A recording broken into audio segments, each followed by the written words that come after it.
네,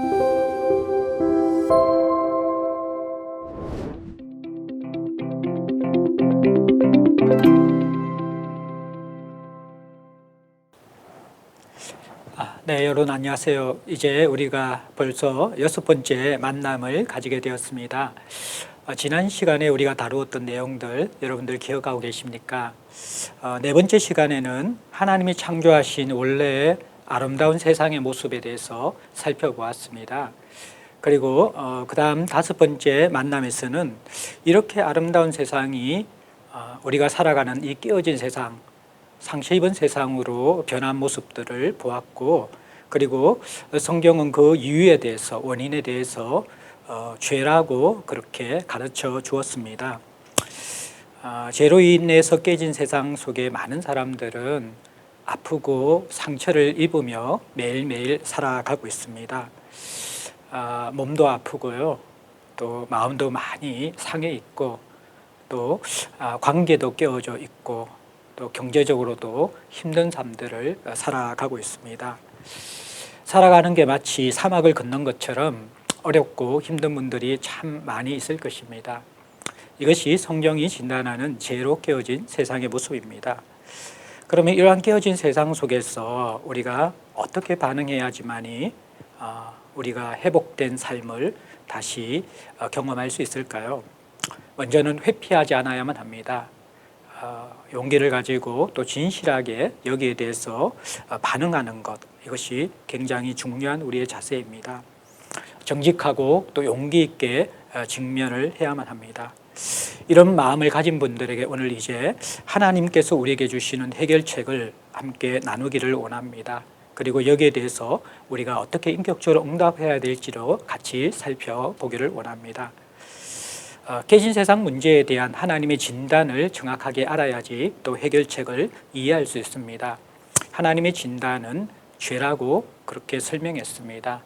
마치 의사만이 정확한 진단을 통하여서 우리가 느끼지 못하더라도 암의 이 여부를 진단하고 알려줄 수 있는 것처럼 우리 인생의 창조주이시고 또 우리의 주인 되시는 영혼의 의사 되신 하나님이 죄로 말미암아 이 세상이 깨어지고 또 상처 입었다 그렇게 말씀해 주고 있습니다. 이 죄라는 것은 생명의 근원이 되고 인생의 모든 것을 공급해 주시는 우리의 주인 되신 하나님을 버리고 내가 주인 되는 것을 성경이 죄라고 합니다. 마치 나무는 근원인 땅에 뿌리를 박아야 살아갈 수 있는데 생명의 근원인 하나님을 떠나버리는 것, 이것이 바로 죄라는 것이죠. 뿌리 뽑힌 나무가 병들고 죽어가는 것처럼 죄로 깨어진 우리는 이제 점점 병들어가고 죽어가는 것입니다.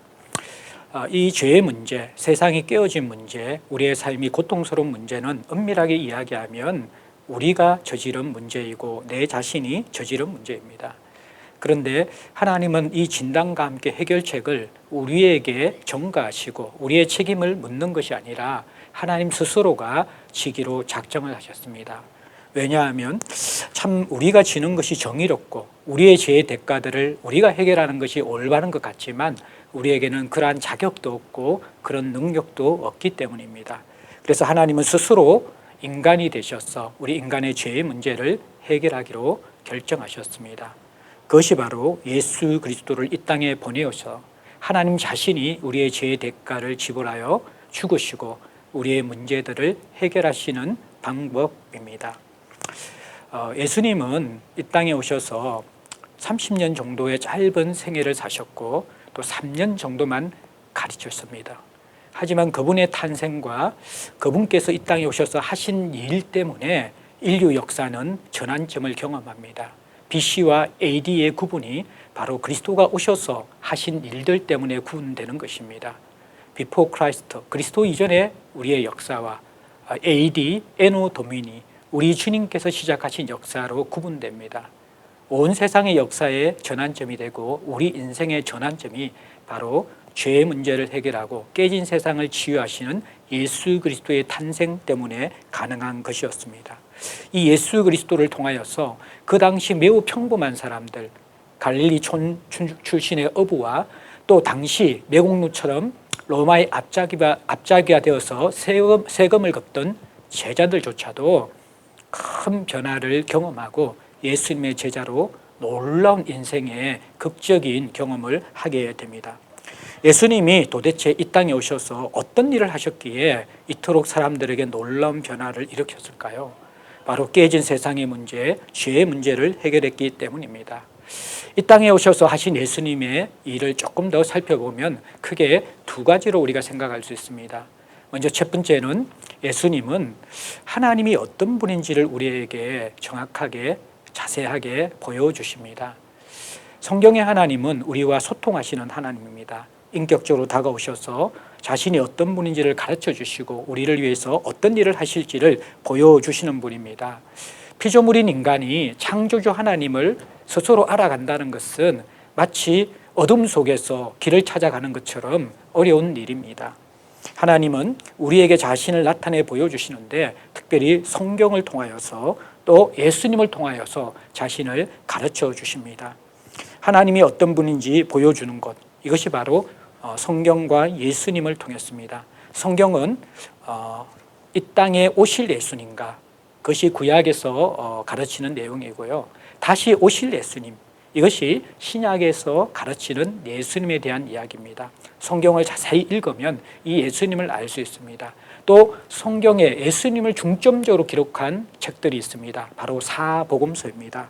이 복음서를 통하여서 우리는 예수 그리스도의 가르침과 그분의 생애를 자세히 살펴보며 이 깨어진 세상에 상처 입은 사람들, 고통하는 사람들, 정말 삶의 의미를 잃고 무력함에 빠져 있는 사람들, 병든 사람들, 죽어가는 사람들을 치료하고 회복하시는 그 예수님, 하나님의 모습을 볼 수 있는 것입니다.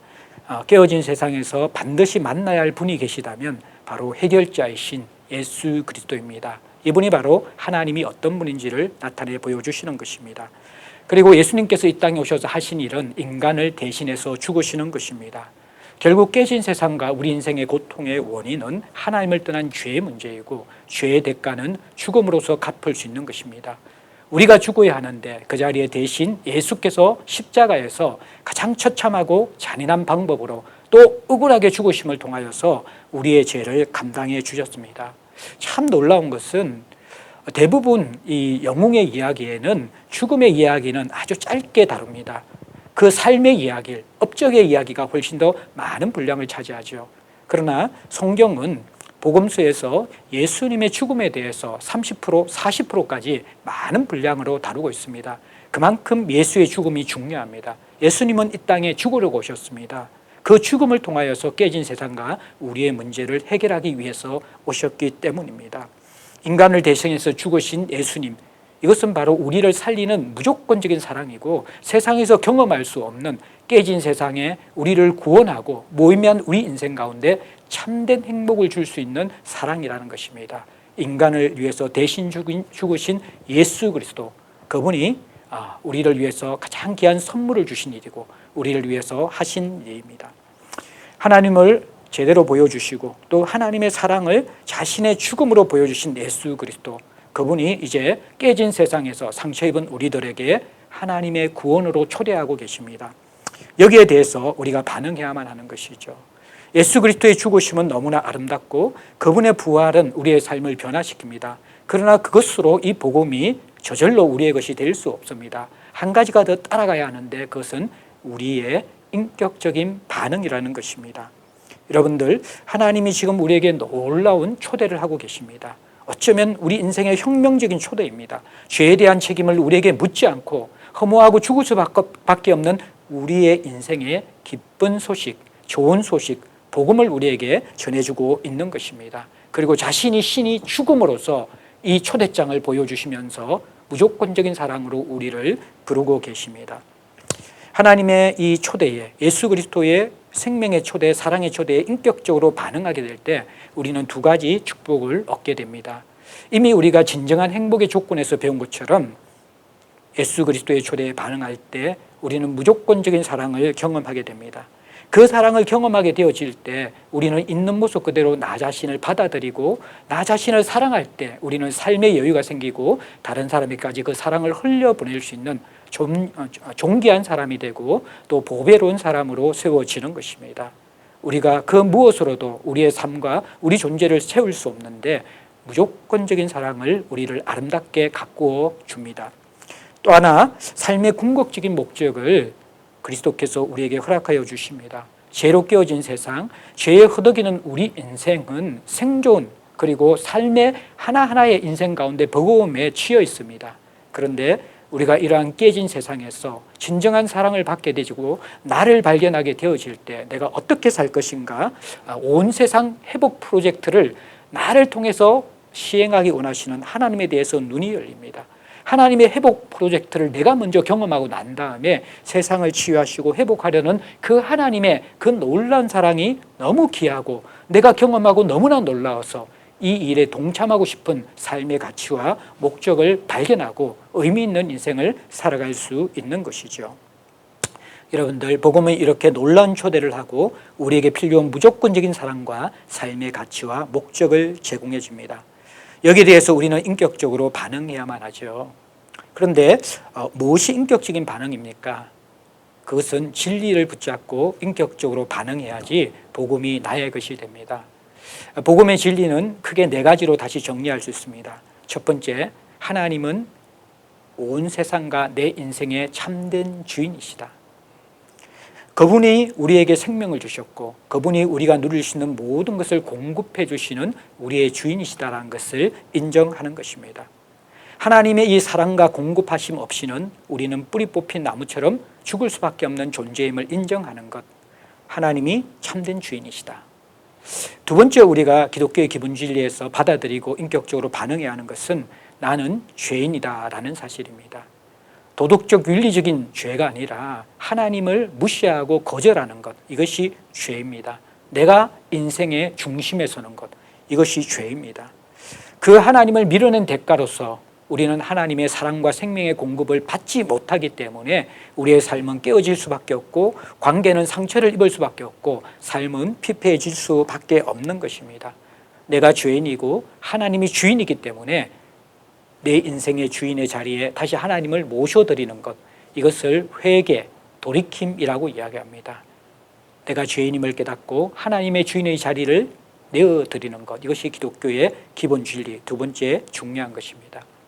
세 번째로 기독교의 기본 진리의 핵심은 내가 죽어야 될 그 자리에 예수님께서 내 죄를 위해서 대신 죽으셨다라는 것입니다. 반복해서 이야기하지만 우리는 죄를 해결할 자격과 능력이 없는 자입니다.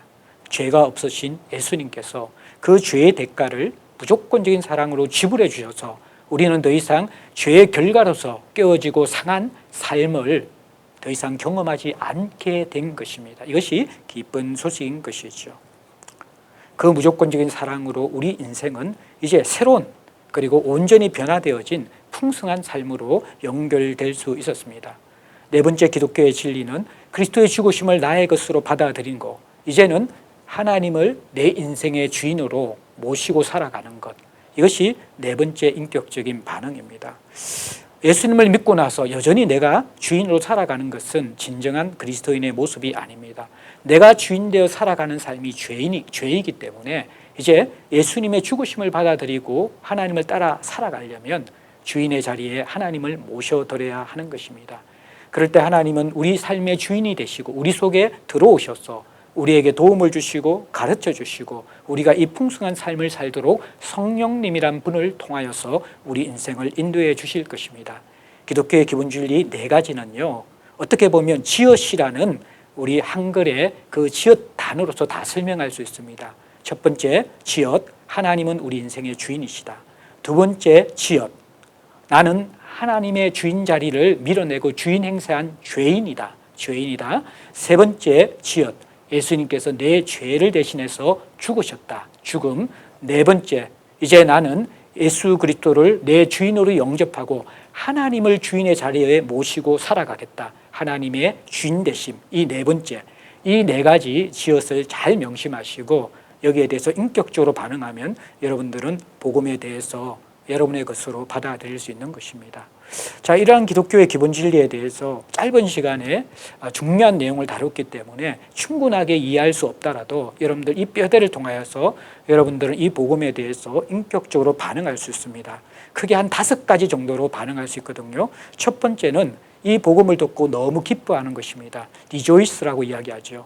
정말 내가 죄인이고 정말 허무했고 삶에 기쁨이 없었는데 내 문제가 무엇인지 알았고 해결책을 알았고 풍성한 삶이 나에게 올 수 있다는 그 사실을 믿고 복음의 진수를 깨닫고 누리며 그것을 감사하고 감격하는 기쁨으로 반응하는 것, 첫 번째 반응입니다. 두 번째 반응은 재헌신하는 것, 리커미시라고 이야기합니다. 아마 이분은 과거 어느 시점 예수 그리스도를 믿었다가 짧은 순간 또는 긴 순간 동안 그분을 놓쳐버린 사람입니다. 단순히 교회를 다니지 않은 것이 아니라 하나님의 주인 되심을 잊어버리고 자기가 주인 행세하며 살아왔던 사람들, 이 사람들은 다시 이 선명한 복음 메시지를 듣고 예수 그리스도를 하나님을 주인 자리로 모시고 재헌신하는 것, 이것이 두 번째 반응일 수 있습니다. 세 번째 반응은 리시브, 영접하는 것입니다. 이분은 아마 처음 복음을 들은 사람일 수도 있고 교회는 다녔지만 선명한 복음을 깨닫지 못해서 예수를 주인으로 한 번도 영접하지 못한 모태신앙일 수도 있습니다. 우리는 이 영접한다는 것은 주인을 바꾸는 것입니다. 인생의 근본적인 중대한 결정을 하는 것입니다. 내 삶의 혁명적인 변화를 일으키는 것입니다. 용기 있게 이 복음을 받아들이는 사람, 그리고 주인을 바꾸는 사람, 하나님이 내 인생을 다스리도록 받아들이는 사람, 이것이 바로 성경이 이야기하는 영접입니다. 이렇게 반응하는 사람도 있습니다. 네 번째는 조금 고민하면서 탐구하고 싶은 사람, 리서치라고 이야기하죠. 어느 정도 복음에 대해서 공감하고 이해는 하지만 내 인생을 걸 정도로 충분한 동기부여가 되지 않는 사람일 수 있습니다. 정말 이 중요한 결정 쉽게 결정해서는 안 되죠. 진지하고 건강한 태도로 충분히 공감이 됩니다. 그러나 피조물들은 어쩌면 이 창조주의 진리를 모든 것을 이해하면서 받아들일 수는 없습니다. 만약 몇 가지 작은 장애물이 있다면 여러분들 이 부분을 잘 다루어서 해결된다면 여러분들은 곧 영접하는 분이 될 수 있을 것입니다. 또 중요한 기독교의 진리에 대해서 동의한다면 진지한 자세로 기독교를 알아가면서 여러분들이 다시 한번 예수 그리스도를 영접하는 결단을 할 수 있는 기회가 왔으면 참 좋겠습니다. 마지막 다섯 번째 인격적인 반응은 거절하는 것입니다. 리젝트하는 것이죠. 가능합니다. 왜냐하면 하나님은 우리에게 사랑을 주시면서 인격적인 반응을 기대하십니다. 사랑은 억지로 강요해서 받아들일 수 있는 것이 아닙니다. 주는 자뿐만 아니라 받는 자도 기쁨과 감사함으로, 그리고 정말 원함으로 받아들일 때만이 그 사랑은 사랑이 되는 것이기 때문입니다. 여러분들 거절할 수 있어요. 하지만 성경은, 복음은 거절에 대한 책임은 이제 여러분의 몫이다, 그렇게 이야기하고 있습니다.